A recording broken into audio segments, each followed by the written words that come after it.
The success of a firm is driven by culture. You can have the greatest people, but if you don't have a good culture, they're not going to stay. If you have bad people and you have a good culture, you may be able to pull them up and turn them into good teammates, but it all starts with culture for sure.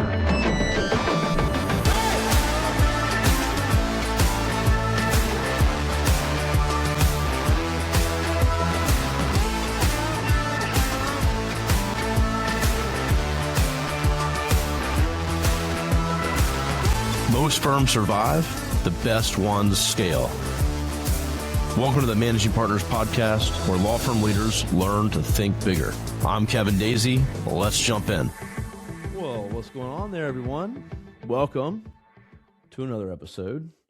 Thanks so much for tuning in, for being here, for listening. I think we have over 500 law firm owners, legal experts, marketers, my competitors, vendors, you can name it. So we're always looking for great content and to share with you all out there. Hopefully you pick something up, learn something. And today I have Patrick Wooten on the show out of Mississippi. Yes, and the great state of Mississippi. Good to have you here. I'm glad to be here. I appreciate you having me. Yeah. We as always, if you've been a guest on this show, get to spend 5 or 10 minutes just talking backstage. Mm-hmm. And we've had some great conversations. And at some point I'm like, okay, we should probably record an episode. But it's priceless to kind of have, those conversations and just catch up if I know them already. But so Patrick's an amazing person already, I can tell. Has a great practice down in the state of Mississippi, where it's beautiful, not humid weather at all. That's right. Come on down. It's Chamber of Commerce weather. It's perfect. If you like 90 plus degrees and 90 plus humidity, we are the place for you. No, we love Virginia's it. It's the not best much people. better today. No, it's not. I mean, as you know, we talked before. I did a couple of years of high school with my dad in the Army, right close to where you live. So, no, it got hot in Virginia and got humid. There's no doubt about that. That's for sure. Well, Patrick, thanks so much for joining me. Tell us about your firm a little bit as far as what you specialize in. Obviously, you're in Mississippi, but tell us a little bit about what makes you all different and special. And then just want to kind of jump in from there about your journey from where you started as a lawyer to kind of where you are now. I think there's going to be a lot of lessons in there, and we'll take it from there. Gotcha. Well, I appreciate you having me. I love talking about the firm, love talking about the people within the firm. So it's Schwartz and Associates Injury Lawyers, was founded 45 years ago by Richard Schwartz, who created a fabulous foundation of the law firm with 6 offices across the state of Mississippi. But it's really the people within the 6 offices. It's the intake team, it's the mailroom, it's the people that I love. I mean, our lawyers are great. I won't trade them, but it's our call center people and everyone else that I love just getting to have those conversations with. But biggest personal injury firm. It's nice to be able to say that. Biggest personal injury firm in the state of Mississippi. Mississippi, a lot of people have never been here. It is the friendliest people, most hospitable people. It's kind of odd because it's only 2.9 million people, but we actually have 6 separate TV DMAs in a state of 2.9 million people. So we actually advertise in 5 of the 6. The one we don't advertise in is the Coast. Just because we have an agreement with a law firm that is down there that's in a couple other states that we're in a mastermind group, and you can't compete head to head. So we relinquished the Coast to them years ago because we just didn't have plans to go there. But the firm went from a founder and 1 legal secretary to we'll have 24 attorneys as of early July. 130 team members. I try not to use the word staff because they're not, because it's a team, because it takes collectively everyone working together for the success of the firm. And I kind of chuckle when I started here 26 years ago, which was a story we'll get into, I know, Kevin, because it's a rather interesting one. We didn't even fill the building of which I'm currently sitting. We rented out space to 2 other businesses because we just were that small. We were 5 attorneys and about 25 team members. So we had to rent out space to others to fill it. And now we're busting at the seams and have a second office in Jackson, and then opened up offices in Hattiesburg and Meridian and Greenville and Tupelo and Columbus, Mississippi over the years. So the growth has just been phenomenal, and it's all a result of the people. So I love it. Mississippi is, everybody knows everybody. It's the whole 7 degrees of separation. I guarantee you I could go walk into a Chick-fil-A or Starbucks or wherever and start talking, and probably in the course of about 4 or 5 questions, figure out that I'm going to know somebody that person knows. Yeah, I love that. I love communities like that, and you're selling Mississippi for me. So yeah. It is wonderful people. It really is. So, when we were talking earlier too, lots of folks that listen to this show, a lot of people I've had on this show, they're the founding attorney. They went off on their own. They started a firm. Your story is a little different. You have been a lawyer for 32 years. You've been at this firm for 26 years. You're now a partner and CEO of the largest personal injury firm in the state of Mississippi. Yeah. So that's a little bit different, and I want to kind of maybe open that up. Is how did you get fall into where you're at the firm there, and kind of what that journey was like to where now you are at the top of that firm. I think it's great. I think my story is unique, but I think a lot of it has to do with divine providence. But I think more so it's about treating people the right way. I graduated law school and got an insurance defense job, so I was doing the absolute opposite side of the fence. And then in January of 2000, the founder, Richard Schwartz, calls me and says, "Is this Patrick?" I'm like, "Yes, it is." He goes, "This is Richard Schwartz." He goes, "I have a job opening, and an insurance adjuster told me I should hire you." I'd never met him. I knew who he was. I'd actually defended cases that his firm had filed from, being on the insurance defense side. And I went, "I'll come talk to you." I was like, I'm never going to turn down an opportunity to talk to people, because I think, like you and I talked about before the show, human connection is so important.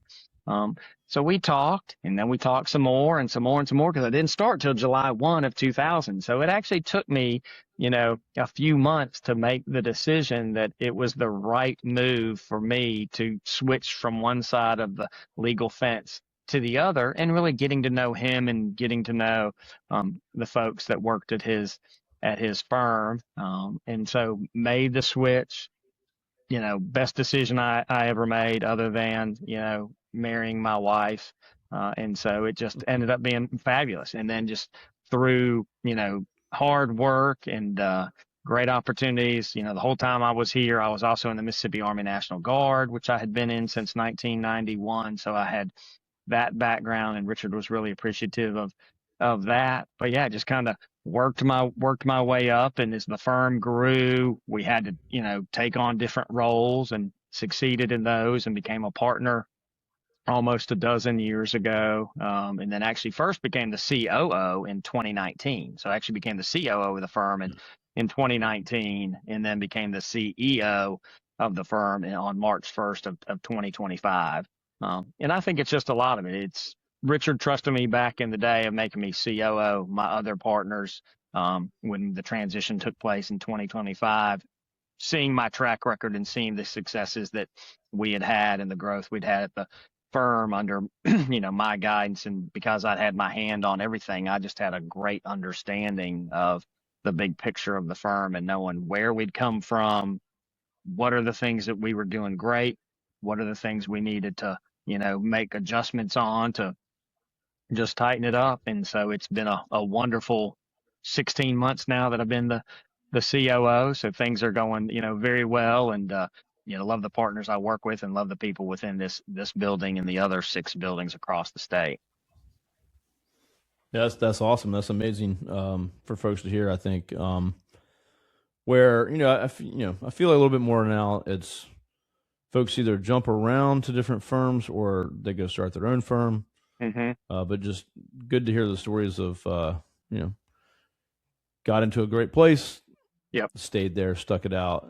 Obviously, it was a good place to work from the beginning, and that's a lot of conversation on this podcast too. Is building a good culture and a great place, having a great place, a family type environment which it sounds like if the firm was not like that, then you probably wouldn't have gone there or stayed there very long. So I'm sure that has something to do with the success of it. So Yeah, I mean, you hit the nail on the head. Culture is really the key. I think that's one of the things that we did struggle with for a while as the firm grew. And it's just hard when 75% of your team is in two buildings that are across the street from each other in Jackson. You have people 3 hours away, an hour and a half away, an hour and 20 away to get them ingrained. And when a vendor's so nice to bring us breakfast or bring us lunch, when invariably they're going to bring it to the office where most of us are. So we really had to be very intentional when we were getting things to make sure that the satellite offices were. But I think the best decision we made as a firm was even before I came COO, is that I got Richard to allow us to do a culture survey. We'd never done one in the history of the firm, an anonymous culture, and it touched everything. I mean, it was 65 questions long. You're not going to get everyone to respond, but I was proud. We got about 70% of the staff responded, team members. And it definitely highlighted some things that needed to be changed at the firm, that people were confused at that point as to who ran what was the direction of the firm. And so I give Richard credit that he made the change based on that December 18 survey to make me the COO, because he'd never had one. He'd never really had a true COO at the firm, which just let me touch everything. So it kind of gave people a one-stop shop. And then it was through that ultimately led to, positive changes for the firm. I mean, it was a big change because we needed a new HR director because the old one, left. So we hired a new HR director. So you had a bunch of just seismic changes happening all at the same point. But yeah, the success of a firm is driven by culture. You can have the greatest people, but if you don't have a good culture, they're not going to stay. If you have bad people and you have a good culture, you may be able to pull them up and turn them into good team members. But it all starts with culture for sure. Yeah, 100%. Amen. I love that. Yeah, I think the survey is a really great idea, and it's something we do often here. I think we're at 63 or 65 people, and leadership, might be going this way, and we know what we're doing, and everyone's got their roles. But how many people are confused or don't understand who's doing what, or and it happens all the time to us, and we ask every once in a while. We'll do a survey, or we'll do a like all hands meeting where we you get everyone's throw in some questions. We want some Q&A at the end. And sometimes we get a curveball in front of 65 people where they're like, I don't understand what the heck is going on over here. I don't understand what who I contact here, or and so you can't assume that, just because leadership mentioned it one time, that's right, just like your core values or your mission, that everyone in the whole company has just got it, understand it, perfect. Yeah. No, you're hitting the nail on the head. And then culture goes with it, which sounds like your all hands on meeting, which we kind of do some things similar, but it's explaining the why. Because you make a decision, because on paper it looks great, or you talk to your business partners and like, yeah, we're going to do this. But then if you don't get the people in the trenches, and that's where a lot of my military background, they know I'm in the military. I use so many military acronyms and analogies and so forth, but they get it. But I'm like, it may look good here, but for the people in the trenches, it actually may not be good. So they may not understand the why of doing it. So you got to have the culture, which a lot of that is into explaining the why behind the decisions. Yeah. And then, you need good feedback loops from, like, if your culture is don't question anything, don't say anything, then they're just going to be in the trenches going, this is stupid. Why are we doing this? And then they'll leave and the whole system will break. Versus, hey, I got to say something. This isn't a good idea. Let me kick it back to, the right channels or leadership, or whoever, to say, hey, this is good in theory, but it's not working down here. Yeah. No, there's some things that if you change 401k vendors or things like that, I get it. That's, if you can save money on the plan, you get in there and you can have a quick conversation. But if you're changing a third-party medical records company, or you're changing your case management system, you better have the folks in the trenches have their hands on those things, testing them out before you just go like, yeah, we're going to go with X because I think X looks great because I don't have a full caseload anymore. I have 10 cases, because of my other role. So I'm not in the case management system, everything, day to day. So you can't make just those seismic changes without having, a multitude of inputs. Now, at the end of the day, you may still think system A is the right one, and you make the decision where you may have had some splits or some factions within the firm. But if you can explain, hey, this is why we went with A, because A ultimately is going to integrate with B, which is another system we use better than system B wasn't going to integrate with that system. That's why I did it. Then even though people may have liked to be better, they're going to understand the why behind what you making the decision. Yeah, it's always good if you're going to make a hard decision like that to have some reasons why. Yes, to back it up. Yep. Yeah, I don't know how many times we've done that. Hey, we've done this, and then immediately see that it's not going to be a good situation if we didn't bring in the right people. So. Yes, very much so. But you need your people to check you like that too, or it'll just eat everybody away, and they'll end up. Why do we lose our best case manager? Why do we lose our best whatever? Because we didn't ask their opinion, we didn't bring them into it. So yeah, I love that. The key is definitely do a trial. If you're going to do any new technology, all the companies out there are going to let you do a trial run, and it's like, get your people in there and play with it. You really want them to break it is what you want them to do. You want to be able to say, yeah, this didn't work. Can the company go back and fix it? And we've done that. We've tried some things, and I've gone back to people and been like, yep, no, it's not a fit for us. And there's some of the programs we use now that maybe we're not necessarily the ones I was probably leaning toward. But then when the folks got in there and they're like, yeah, I like this because it does this and it does this, and this is going to help me and make me more efficient, and I can do reporting this way. I'm like, perfect. I'm glad you were in there. So yeah, it's like we talked about, it's many hands make the load lighter. You can't be in a silo. You can't just sit in a silo and make those decisions because it's going to impact so many people. It's going to have so many tentacles. You got to hear all those voices and all those opinions to make the right decision for the firm. Yeah, I think that's another good tip there is, any of the firms listening, small or big, there's all kinds of softwares and technologies and systems and things like that that you have to choose from. And sometimes, just want to trial, test out a couple things in that platform. Yep. Don't just have to change right to it. And make sure, you get the people that are in the trenches to be the ones doing the testing and trying to break it, and then get their opinions back. Yeah. And you might not please everyone. You might have some people say, I want this one. Yeah. And a few that say they want this one. That's going to happen. But as long as you have good information to support the overall decision, it's a lot easier to have that conversation on why. No, so agree 100%.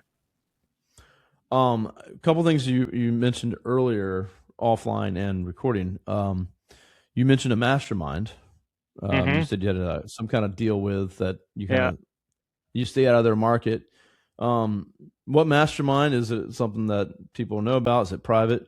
But the fact that you're in a mastermind, masterminds for me are, they're the secret to getting ahead, in my opinion. Yep. And what group are you part of, and is that law firm specific? I would assume it is. I mean, the one we're in, which we've been in for 30 years now, is called MMG. It's by invitation only. And I do think it's full is where we are, because we kind of limit it to 20 firms. But what I like about it is we don't compete head to head. There's no competition. There's no cross market pollination, as I say. So we can go in and have very frank and open discussions, which is wonderful. And it's all PI firms all across the country. Some are similar to us. A few are a little smaller than us. Some are extraordinarily larger than us. But everyone's been getting together for so long now. We're all friends. We text each other, we communicate, and just share. And so we've been able to share successes of, hey, this vendor was a home run for us, or be able to share that this vendor was a complete strikeout for us. Yeah. So I think regardless of what size firm, and we've been in a number of masterminds, that's the one we've been most consistent with that we're in and will stay in for in perpetuity is my goal, just because it's such great people, and it is invaluable. But we've been in much smaller ones, but that's some of the best information I've ever gotten, and the relationships that I've developed, even from some we are no longer in, gives me a referral source, and a state that's nowhere close to Mississippi if we get that one-off case. And those are perfect for whether you're a 1 or 2 person law firm, or whether you are a 300 person law firm.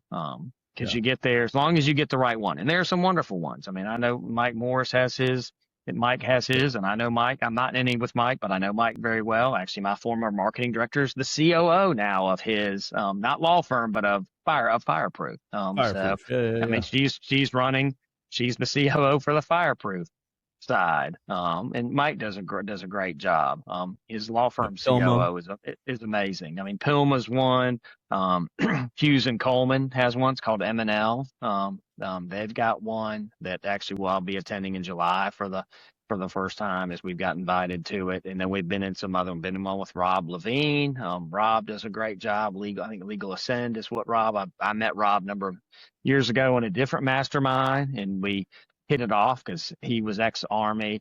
I was in the Army National Guard, so we were able to talk some military stuff. And then Rob's an amazing attorney up in the Northeast and does a lot with Social Security, disability, and some other things. But yeah, those meetings have been great because you make connections, which is vitally important in the legal field.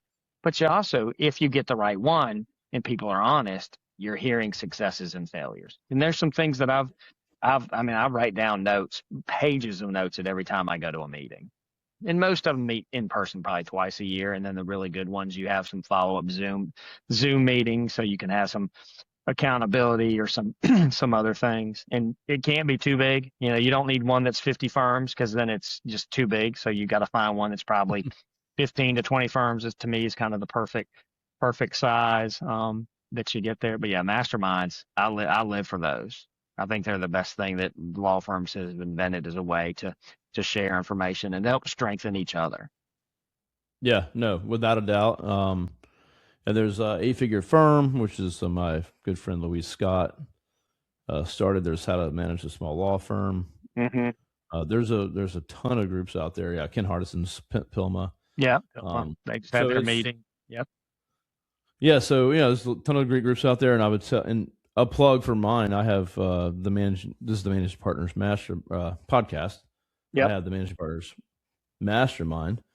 Not quite as formal, I guess, as the ones that you're talking about, but we just get together in a room, and we once a month talk through challenges, share. I bring in vendors to speak, and just kind of talk through good, bad, the ugly, and we just do it once a month virtually. But just get in a room with folks.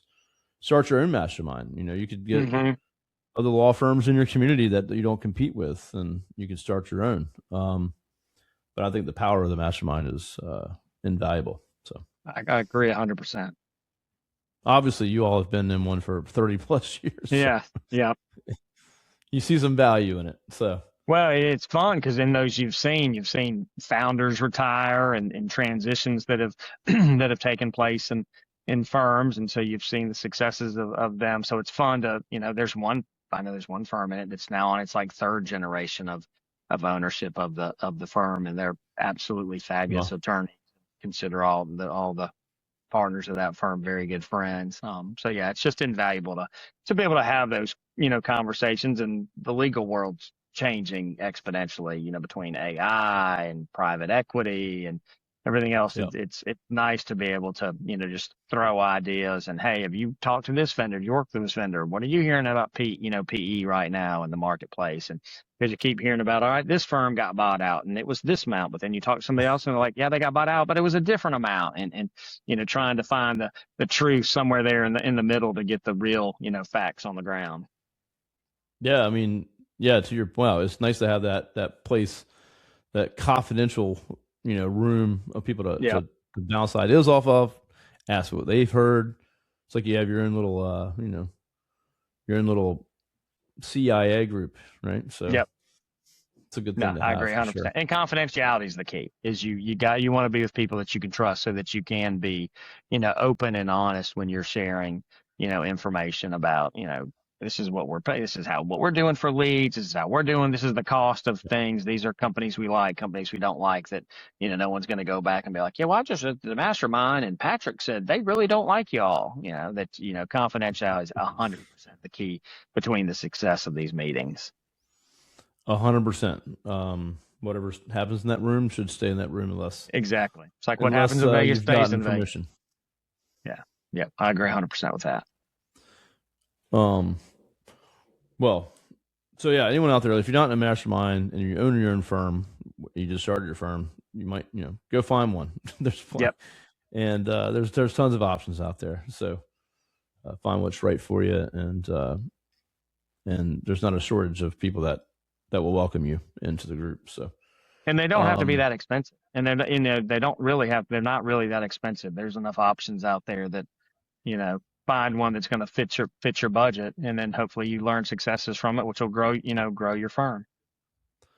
Yeah, like you, I've been in different ones and moved around, Yep. and just like having a coach, you don't have the same coach forever. You might have different coaches for different areas, different things. So, yeah, there's different. Mine right now, I don't charge anyone anything. So that's awesome. You don't have to have even a paid one if you don't want to, but don't be stuck in your head in your office all day as a solo and say, hey, no one's helping me. I'm stuck to myself. Yeah. That's your join a mastermind. That's going to help you out. Or the other thing, like I laugh. There's a young attorney in our market who we use the same vendor, and so the vendor reached out to me and said, "Hey, there's this young attorney. He's a solar practitioner. I think he's really good. Can he come talk to you?" And I'm like, "Yeah, give him my cell number." So he and I have gone to lunch a few times, and I'm like, "Ask me questions." At the end of the day, on this side of the fence, I mean, I know everyone wants to make money, but at the end, you should be, if you're in it for the right reasons. You want people to be able to have representation to get what they're entitled to when, someone was negligent and caused them an injury. So, and you're not going to get as much as everyone would say, I want 100% of the car wreck cases, or I want 100% of the slip and fall cases. That's not realistic. So he's going to get cases. Well, I want him to get cases, and I want him to handle them successfully. So I'm happy to sit down, and I'm 32 years in. I'm happy to mentor younger attorneys at this point, and just, answer questions. I have law school students doing that now just because of being on TV and radio and billboards and so forth. And we're right behind the Mississippi College Law School where I went. But, if you're going to do it right, you need to spread, with age. My dad says, with age comes intelligence. So, and comes wisdom. So hopefully you are, sharing that with the younger generation, because we're not going to be here forever. There's going to be attorneys behind us, and hopefully you've set the foundation so that they can continue to, represent the injured, and do a good job for the folks in Mississippi. Yeah, I love that. And so that's another tip for attorneys out there. Mentors, you can reach out to attorneys that are even competitors of yours, right? Mm-hmm. In your market that you respect, and ask if you can talk to them and just bend their ear. Yeah. Most of them will probably say, yes, I'd love to help you, and I'm here to share whatever you need. I did that when I started my business in marketing, is I reached out to all my competitors. Yeah. And went and met them in person. This probably before Zoom calls, I think. And, just got to know who they were. They knew who I was, and I got a bunch of work from it. Stuff they didn't want, toss it to me. They have a conflict of interest, they could toss it to me. So, but I also just learned a lot from talking to them, and they're way ahead of where I was. So, yeah, people are open to that. So reach out, find some good folks in your market, and you'd be surprised how much they are willing to help you. Yeah, there's no substitute for experience. So, someone who's been doing it longer than me, or even longer than you, they're going to have things that you may think, oh, I got the greatest idea. And they're like, yeah, we tried that 10 years ago, and it was an abject failure. So, talk to people. One of the best things, I laugh at a mastermind that I was at a meeting in May, a guy who founded a firm many, many years ago. He said every day, the first thing he does when he's leaving his house is he still puts 3 of his business cards in his pocket. So if he's going to Starbucks, he'll hand the cashier, the barista, one of his business cards. If he goes somewhere else, so he says, usually by lunch, I've given out those 3 business cards because I give out a minimum of 3 business cards every single day. And he's like, just making a connection to people. Occasionally he'll get people who, it's a personal injury firm that call him with a non-personal injury question. And he'll be like, my firm doesn't handle that. But I can recommend you to Mary, or I can recommend you to Bob because they do adoptions, or they do house closings, or, they do some other type of legal practice. And he really says, I'm doing it more as a service. He goes, I want people to have somebody they can call if they have a legal question. So 100%. I love that. And, if he gives out 3 a day on average, that's over 1,000 per year that he's sending out consistently, so. Now you go do one time and say this doesn't work. He's consistent. He's been doing it. Exactly. It's hard to beat consistent over time.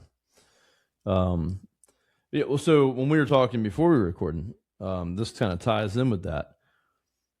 Is he's known, he's trusted, regardless if it's for the exact thing he wants to be known for, personal injury or whatever it may be. It's that they just know, hey, he's a lawyer and I can go to him and he's going to connect me to the right person. So you're that connector. That's great. I saw a talk for an attorney. It was last year at Law de Gras, which is an NTL event. And he talked about this. He wants to be known as the attorney that you like and trust, not necessarily has to be the car accident attorney. Yeah. And so if someone calls with another issue, I'm going to find someone that can help you. I got connections in my community to other lawyers that connect. So instead of him trying to be super specific, he just, I know that he's an attorney and I like him and he seems like a good person. I'm going to reach out to him. I think that's an interesting strategy there. Back to when we were talking earlier, though, you said you were in another state, Alabama, and you're with your wife or whatever, and someone said your tagline. Yeah, they did. One call does it all. Is that what it is? One call, that's all. One call, that's all. Takes one call to get takes one call to get your case started. Yeah. Yeah. So he was telling me he's in another state. Yep. Yeah, another state. You're walking through. I forgot where you said you were. It was Moe's. I was walking through Moe's. So shout out to your buddy who you're talking about who founded it. But yeah, walking through the Moe's where was our traditional stop on the way to the beach. And so someone recognized you. Someone recognized you. But it's not just that. It's that your marketing is one, getting yourself out there, but the main thing is that you're building trust and people connect with you. In this case, if you weren't very approachable, if you yelled on the TV about, car accidents and cash and stuff, you might not be that likable, approachable. In this case, you've built trust and authority in your market, but people feel they can approach you, they can talk to you. And that right there is what marketing is all about.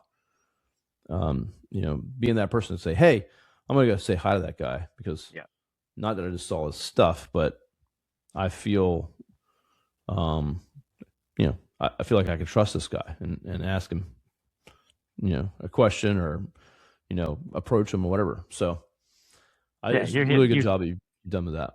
Well, thank you. Yeah, you hit the nail on the head. I think it's, you got to make fun of yourself. I told you we do TikToks. I am a terrible dancer. My wife will tell you I'm a terrible dancer, but you got some TikToks of me dancing, just, doing some silly stuff on TikToks. There's some, the legal minute. So some serious things where we can educate people. But yeah, I think people need to realize you're just not a face on TV or a billboard, or even for us, a voice on the radio every Monday, as we're across the state on a statewide radio network.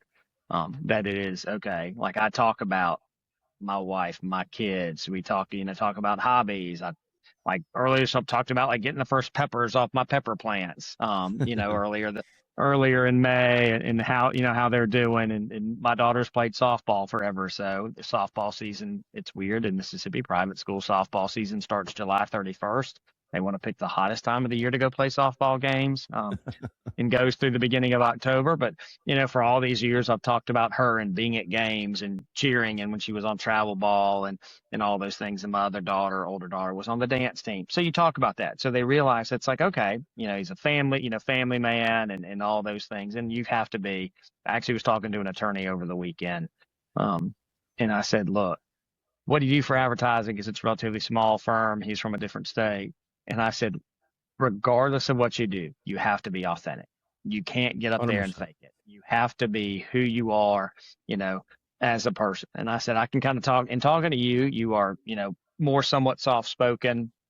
So that has to be, you can't be having fire and cannons and all these other crazy things on commercials, because that's not who you are as a person. That's not how you're going to be when people meet you. So, the founder of our firm, I love the man to death, and I wouldn't be where I was without him, but I laugh. He loved kind of loud, crazy commercials, whereas I think ours have transitioned to a little bit more highbrow now. We still have a lot of fun with our Super Bowl commercials, without a doubt. Like we did a parody on dodgeball for the Super Bowl this past year where we were taking on big insurance.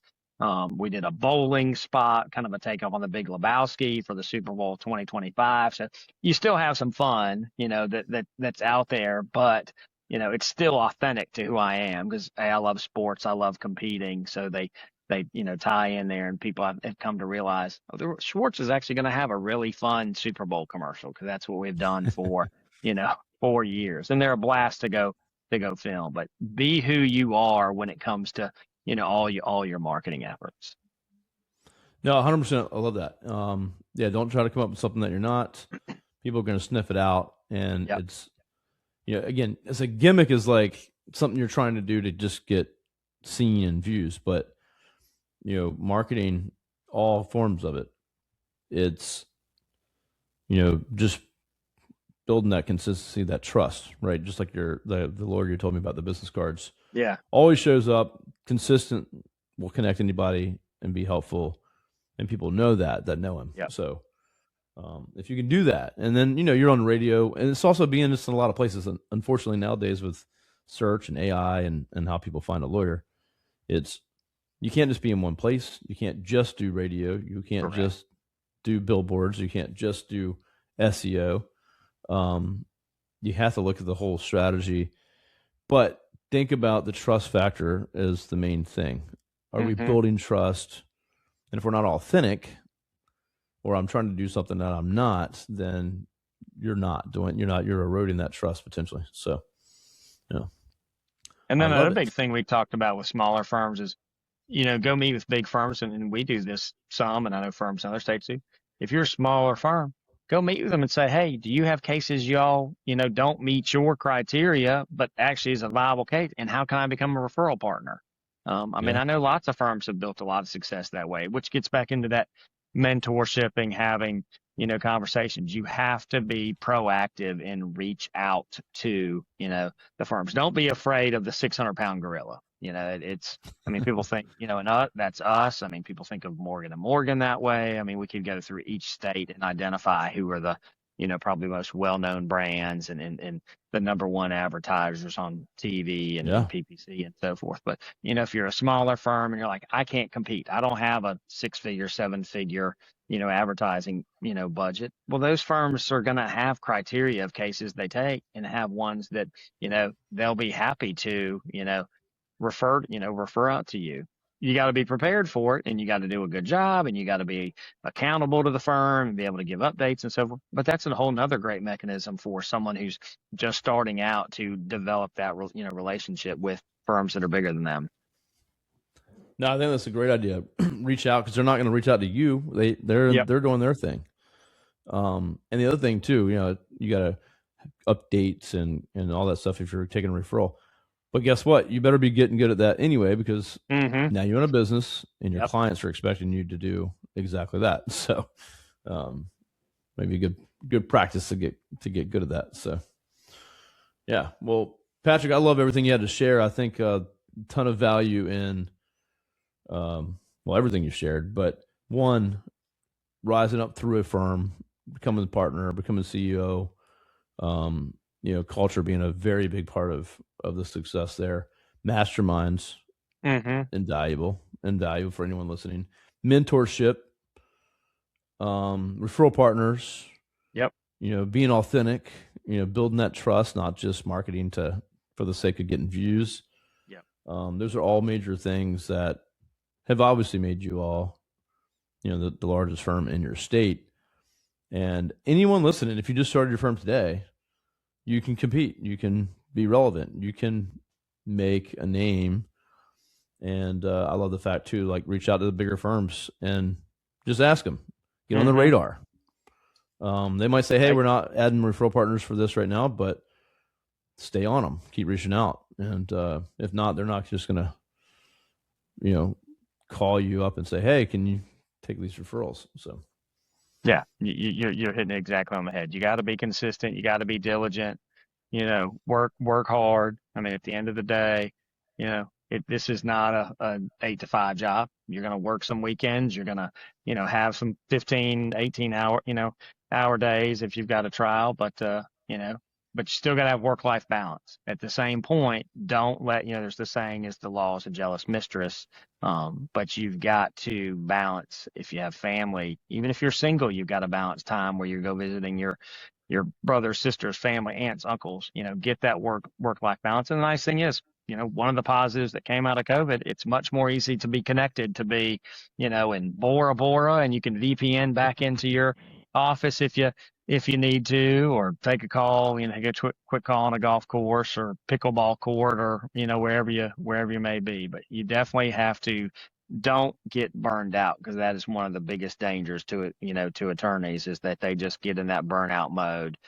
So balance, having some fun in life, with your family and friends and, your coworkers. Well, all great lessons here from Patrick. I appreciate you so much coming on the show, and sharing. What's the best way for our folks listening out there to connect with you? Yeah, absolutely. So the website's www.one, and that's the numeral 1call.ms is the easiest way to get to the website. You can email me. If you go there, you'll click and you'll find my email. It's just pwooten@onecall.org. Happy to talk to anybody, whether you're in Mississippi or whether you're in Timbuktu, and you're attorney and you got a question, or even a non-attorney, happy to reach out. So, because, the power of human connection is immeasurable. So love to be able to, share what appetizer size portions of wisdom that I may have. Well, I appreciate you being open with your time, and people listening, you connect to people, reach out to them. Anyone that's been on this show, I'd urge you. I don't think I've had a guest that says don't connect with me. Yeah. Just reach out, and if you find someone that you've heard that, like Patrick or Patrick himself, reach out, and you'll be surprised what value they can give back to you. So appreciate it so much, Patrick. Everyone, thank you so much for listening to this podcast, and I hope you got some value out of this episode. I definitely did, and Patrick's doing amazing things. So get out there, get after it, and blaze your own path. Patrick, thank you so much for being on the show. Thank you, Kevin. I appreciate it. It was fun. I enjoyed it. It's been the highlight of the day. I appreciate that. Well, stay on with me. Everyone else, thank you so much, and we'll see you on the next episode.